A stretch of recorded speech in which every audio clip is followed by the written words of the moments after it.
একবার ভেবে দেখুন, যদি পরের দিন তার উপর আরও একটা তলা বানিয়ে দেওয়া হয়, তাহলে কি? এই ছাদ, যার নিজের উঁচু হবার অহংকার ছিল, যে সব থেকে ওপরে ছিল, সে এবার পায়ের তলায় চলে এসছে। এটাই হয়ে থাকে।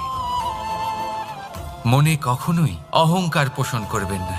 যদি মনের মধ্যে কিছু রাখতে চান, তাহলে প্রেমের ভাব রাখুন, স্নেহ রাখুন।